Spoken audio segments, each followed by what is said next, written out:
So yesterday we read the first part of November, and we found out that Mrs. Baker gave him a new Shakespeare play. The Shakespeare play is called The Tempest, with the real versions of Caliban and Sycorax, who are quote-unquote monsters. We also found out that Holling learned a bunch of what he calls Caliban curses. These are not really cuss words or anything like that. They're Shakespeare Old English that clearly mean like not nice things, but toads, beetles, bats, and things like that. So he used one of those, which led us to our crop QV prediction that maybe something bad might happen, that Marilee might do something to Holling in payback.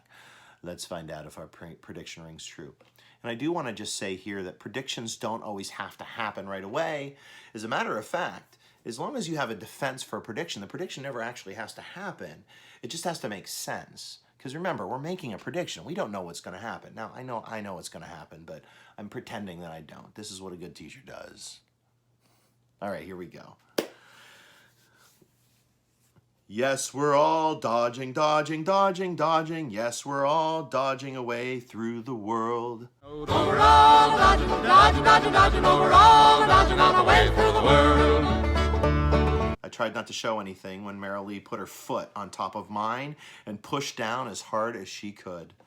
Which, let me tell you, teaches you something about a world of woe. And dodging, too. Woe means sadness. So, Gary D. Schmidt did not waste any time. Marilee is now stepping on his foot as hard as she possibly can. The next hour was gym, where we ran laps around the track along with the 8th grade class, who all smelled smoky, especially Doug Switek's brother. "Hood, hood," called Coach Quattrini. "You call that running?" The quality of mercy doesn't drop much from gym teachers. The reason I wasn't running well was because Marilee had kept pushing down on my foot for all of going down the road feeling bad and almost all of worried man blues. And if it's possible for there to be internal bleeding in a foot, then that's what mine was doing. "Pied ninny," I said, not loud enough for Coach Quattrini to hear me, but loud enough for Doug Switek's brother, who was running just behind me, to hear. "What does that mean?" he said, coming up beside me. "What?" He slowed down to match my limp. "Pied ninny, what does that mean?" Come on," said Doug Switek's brother. "It means, you don't know?" "It means someone who's so stupid that he's eaten all these pies and gotten really sick. Sick like he's gonna throw up all over himself. That sick."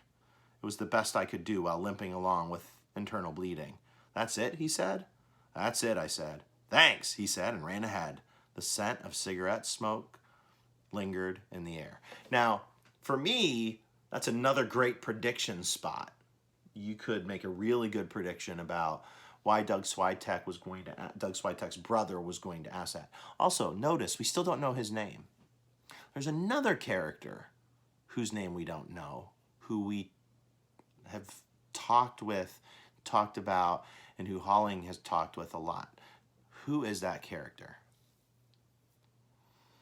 That afternoon, after everyone had left for Temple Bethel, or St. Adalbert's, Mrs. Baker handed me a 150-question test on the Tempest. 150 questions. Let me tell you, Shakespeare himself couldn't have answered half of these questions. Hyperbole. "Show me what you've read and understood," said Mrs. Baker. I sat down at my desk and picked up my pencil. "And Mr. Hood," she said, "there isn't a single question there about Caliban's curses, presuming, as I do, that you have mastered those already." She knew, which is actually pretty cool. That's the teacher gene at work, giving its bearer an extra sense. It's a little frightening. Maybe that's how people decide to become teachers. They have that extra sense, and once they have it and know that they have it, they don't have any choice except to become a teacher.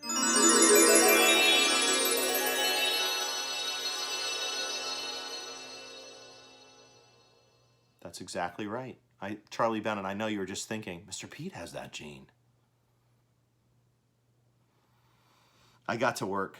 Overhead, the scurrying sounds of Caliban and Sycorax across the asbestos tiles accompanied the scratching of my pencil.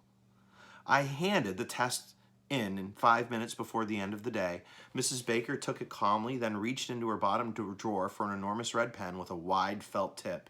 "Stand there and we'll see how you've done," she said, which is sort of like a dentist handing you a mirror and saying, sit here and watch while I drill a hole in your tooth." The first 4 were wrong, and she slashed through my answers with a broad swath of bright red ink. It looked like my test was bleeding to death. Personification. Simile. Let's go back. Overhead, the scurrying sounds of Caliban and Sycorax across the asbestos tiles accompanied the scratching of my pencil. That's irony, because he's writing about Caliban and Sycorax. "Not such a good beginning," she said. "The quality of mercy is not strained," I said. This is where I want to break in and talk about the quality of mercy is not strained. It droppeth as gentle rain from heaven upon the place beneath. And this is where Portia says to Shylock in the Merchant of Venice that you must have mercy, and it shouldn't be forced. That Antonio needs mercy. He needs forgiveness. So this is a theme that will be played out throughout this story in serious ways and in funny ways. So as we go forward with this, realize that the quality of mercy is not strained, that real forgiveness, real mercy isn't something that you have to force. On with the story. She looked up at me and almost smiled a real smile. Not a teacher smile. Think of it. Mrs. Baker, almost smiling a real smile. Nothing so much as a pound of flesh is at stake. You could have fooled me. Maybe it was mercy, or maybe I just needed to get into the rhythm of the thing, but after the first 4 wrong, the rest went pretty well. And the gushing blood slowed to a trickle, and then, for the last 30 questions in a row, a complete stop. "You've coagulated, Mr. Hoodhood," Mrs. Baker said, good vocabulary word, which I think is a Caliban curse that I missed. "For next week, we'll review what you missed and read The Tempest again." "Read The Tempest again?" I said. I mean, you can understand reading Treasure Island 4 times, but no matter how good a Shakespeare play is, no one reads it twice. You'll find that there is a lot more to The Tempest than a list of colorful curses. "Read The Tempest again?" I said. "Repetition is not always a rhetorical virtue," said Mrs. Baker. "Yes, read it again, from the start." So, it had turned out to be an all right Wednesday afternoon after all, except for the internal bleeding, and except for the 150 question test, and except for having to read The Tempest again, from the start. But as I limped on home, I figured that if I read an act that night and another on Thursday and Sunday, Monday, and Tuesday, I could have it all finished pretty painlessly, and each one would probably go a lot quicker since I had already read them all once. Life got brighter, and somehow the world suddenly got brighter too. You know how this is. You're walking along and then the sun comes out from behind a cloud, and the birds start to sing, and the air is suddenly warm, and it's like the whole world is happy because you're happy. It's a great feeling, but never trust it, especially in November on Long Island. Because as I limped past Goldman's Best Bakery, the front window was filled with cream puffs. Brown, light, perfect cream puffs. You need to chant that with me. Let's do that again. Brown, light, perfect cream puffs. And I remembered the death threats hanging over me like Shylock's knife hanging over Antonio's chest. Notice how he keeps on weaving in Shakespeare. I decided that to be safe, I'd better get the cream puffs, even if it meant asking for an advance on my allowance, which I had about as much chance of getting as Shylock had of getting his ducats back, money. Still, I thought I might have a little chance when Dad got home that evening and let out the great news. Hoodhood and Associates had won the Baker Sporting Emporium contract. They were going to design a new main store and redesign every single one of the chain stores, and there were plenty of them. One in almost every town on Long Island. He grabbed my mother and twirled her around, and they danced beneath the newly plastered ceiling of the living room. Can you believe it? They went into the perfect living room. Then they danced through the kitchen, back into the perfect living room, and out onto the front stoop, down the stairs, and past the embarrassed azaleas personification. Let me tell you, when Presbyterians start to dance on the front stoop, you know that something big has happened. Dad is acting completely out of character, but you can see it's about business. He won the contract. We got the contract, we got the contract, we got the contract, we got the contract, my father sang. It sounded like he was waiting for a full-string orchestra to come in, something out of The Sound of Music.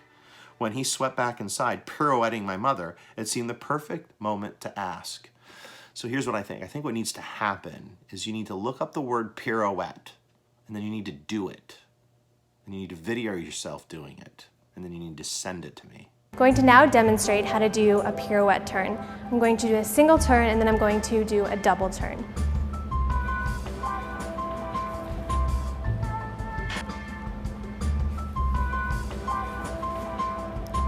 Dad, could I have an advance on my allowance next week? We got the contract, we got the contract, not on your sweet life, we got the contract. That night I dreamed that Caliban sat at the foot of my bed, looking a lot like Danny Huffer, and telling me how I was going to end up all scurvy and blistered if I didn't get the cream puffs next week. The end of the 3 weeks I had promised. Beware, beware, he said, and I decided I should. So on Friday, I went to Goldman's Best Bakery and put $2.45 on the counter. All the money I had in the world. $2.45 can buy a great deal, said Mr. Goldman. So what is it you want to buy? 22 cream puffs, I said. Mr. Goldman added up 22 cream puffs in his head. For that, you need $2 more and 80 cents. I need the cream puffs by next week. You still need $2 more and 80 cents. I can work. I can wash dishes and stuff. I should need you to wash dishes. I have 2 good hands. They can wash dishes too, and I don't have to pay them. I could sweep and clean up. Mr. Goldman held up his 2 good hands. I sighed. You don't need anything done around here? Well, what I should really need, he said, is a boy who knows a Shakespeare. But is there a boy who knows Shakespeare these days? No, not one. You would think that they should teach Shakespeare in school, but do they? No.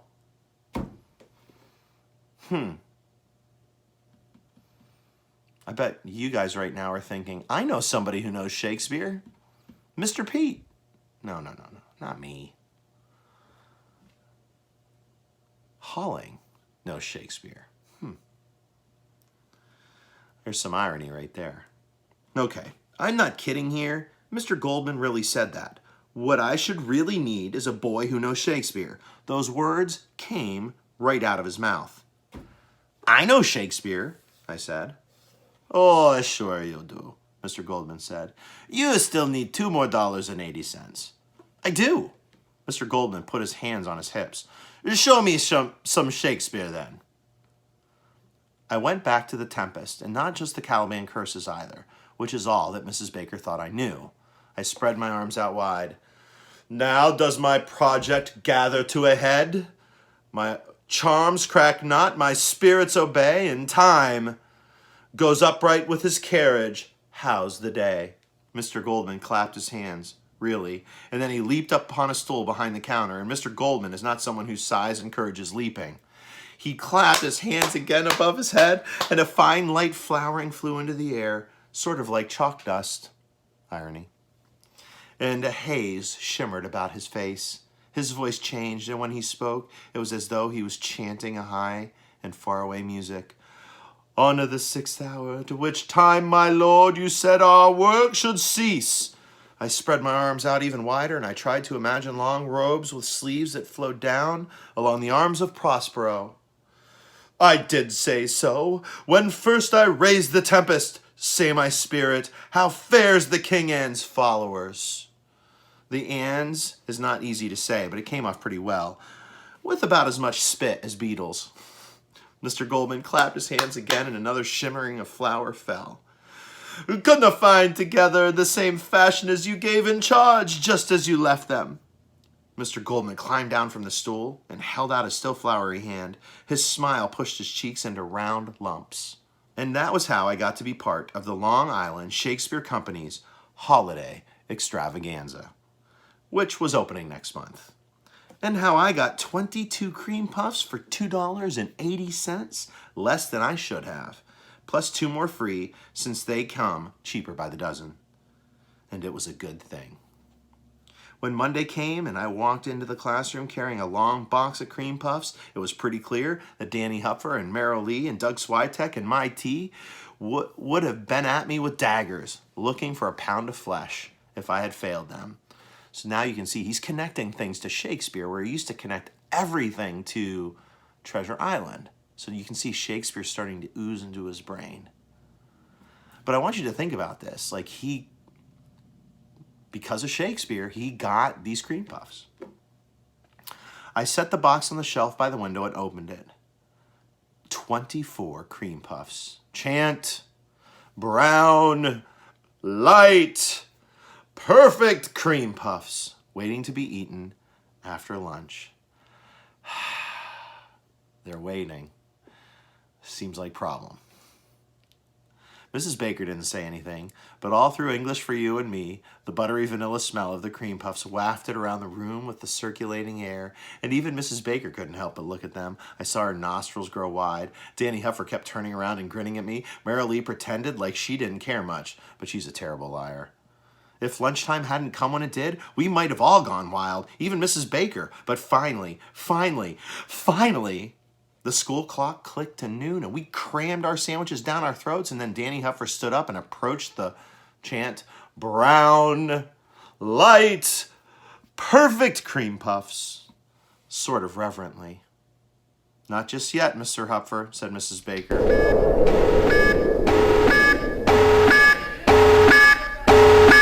Danny Huffer looked at her like he just missed an easy goal. Simile. Merrill Lee looked at me like it was my fault. If you are going to eat cream puffs, said Mrs. Baker, you are going to do it on your own time. Go out for lunch recess and come back a few minutes early. Then you may gorge yourself as you please. I bet she's going to take 3 for herself, whispered Doug Switek. No, Mr. Switek, she is not going to take 3 for herself, said Mrs. Baker. She is going to St. Adalbert's quickly to light a candle. And she will be back in time for your gorging. Now, out, all of you.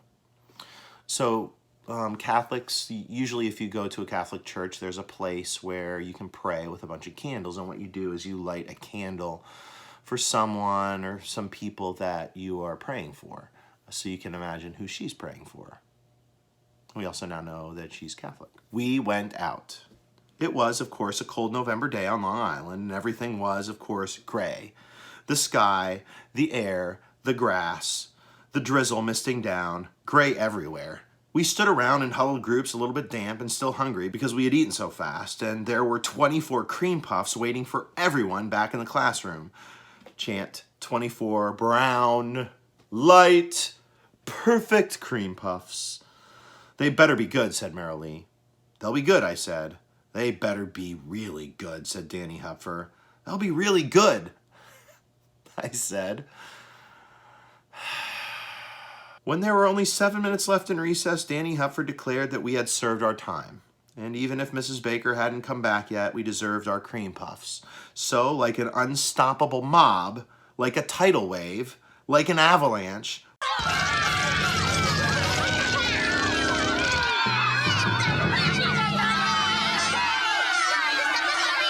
we rushed into Camillo Junior High, up 2 flights of stairs, into the doorway of our classroom. Simile, simile, simile. Here we go. And stopped.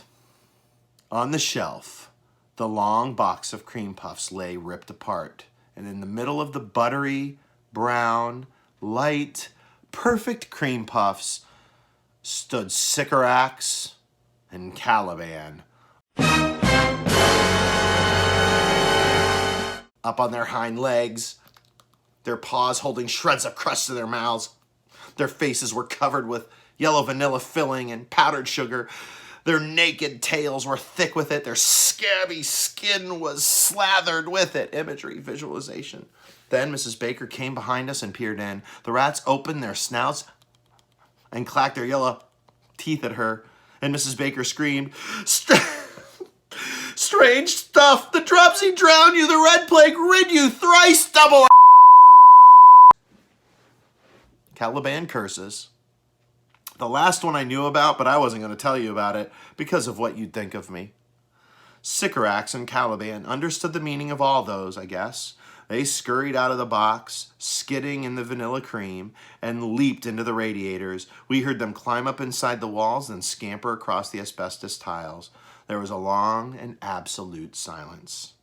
Then Marilee turned to me. "You still owe us cream puffs," she said. 10 day, said my tea. 10 days, I said. "We gave you 3 weeks already," said Danny Huffer. "Now you have 10 days. 10 days, I said? Here's another situation where repetition is not a rhetorical virtue. Clean up the mess, Mr. Hood, said Mrs. Baker. And I did, but I wasn't happy. And that's where we're going to stop today. Tomorrow we're going to have a shorter bit of reading so that we can do another crop together. You can watch me, and then you're going to try one on your own. Don't worry, you have until Friday to turn it in, though. Okay? Good job. I think, we could do a reaction today. We could do an opinion, because I am a little irritated at Mrs. Baker for letting them, making them wait, because if they wouldn't have had to wait, they could have eaten the cream puffs. I also have a reaction to them always blaming Holling for this. This is not his fault. All right, on to tomorrow. Good job today, kiddos.